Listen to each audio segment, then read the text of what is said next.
BNP সরকারকে বলবো, আপনি বেশ অনেকদিন পর্যন্ত কয়েক মাস পর্যন্ত ক্ষমতায় আছেন, কিন্তু আপনি কি করেছেন? বাংলাদেশে কি দিয়েছেন?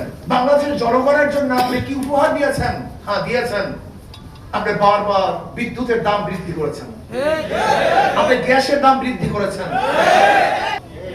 আজকে মানুষের জানমালের নিরাপত্তা নেই। আওয়ামী লীগ কে মনে করেছে আন্দোলনে কি হবে, অমুকের বক্তব্য কি হবে, অমুকে কি করবেন। কিন্তু আস্তে আস্তে আস্তে আস্তে দেখা গেছে সেই ছোট ছোট বিষগুলি এমন আকার ধারণ করেছে, সেখান থেকে আওয়ামী লীগকে রক্ষা করতে পারে নাই।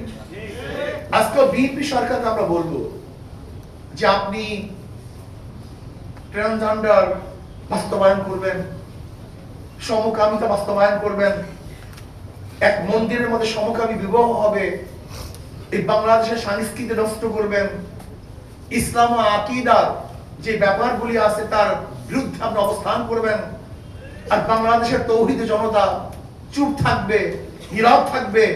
এটা কোনোদিন হতে পারে না। এটা আগেও হয় নাই, বর্তমানে হবে না ইনশাআল্লাহ।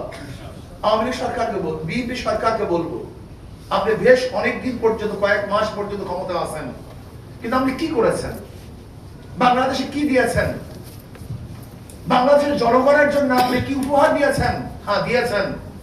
আপনি বারবার বিদ্যুতের দাম বৃদ্ধি করেছেন, আপনি গ্যাসের দাম বৃদ্ধি করেছেন, আপনি বারবার ট্যাক্স এবং ভ্যাট কর বৃদ্ধি করেছেন, আপনি খুন খারাপি বাড়িয়ে দিয়েছেন। আজকে নারায়ণগঞ্জে একজন ব্যক্তিকে হত্যা করেছে, যেই ব্যক্তি হত্যা করেছে তার বিরুদ্ধে বারবার অভিযোগ আগেও থানায় গিয়েছিল, কিন্তু সরকার কর্ণপাত করেনি। তা আমি মনে করি প্রশাসন তাকে হত্যা করিয়েছে। যদি খুনিকে আগে থেকে অ্যারেস্ট করতো তাহলে এই ব্যক্তি খুন হতো না। আজকে মানুষের জানমালের নিরাপত্তা নেই। আজকে জীবনের অবস্থা খুবই খারাপ, রাস্তাঘাটের অবস্থা খারাপ, বিদ্যুতের অবস্থা খারাপ, গ্যাসের অবস্থা খারাপ, তৈরির অবস্থা খারাপ, মানুষের জীবন যাত্রার অবস্থা খারাপ। আজকে আইন শৃঙ্খলার অবস্থা খুবই খারাপ, খুবই নাজুক। ছিনতাই বেড়ে গেছে, ডাকাতি চুরি বেড়ে গেছে, ধর্ষণ বেড়ে গেছে। এই অবস্থায় একজন সরকার যদি কর্ণপাত না করেন, ওলামায়ে কেরামের আওয়াজকে আপনি গুরুত্ব না দেন, ওলামায়ে কেরামের বক্তব্যকে যদি আপনি কোনো অবস্থারই গুরুত্ব না দেন, তাহলে মনে করতে হবে আপনার ভবিষ্যৎ অবস্থা আমি ভালো দেখছি না, খারাপের দিকে যাচ্ছে।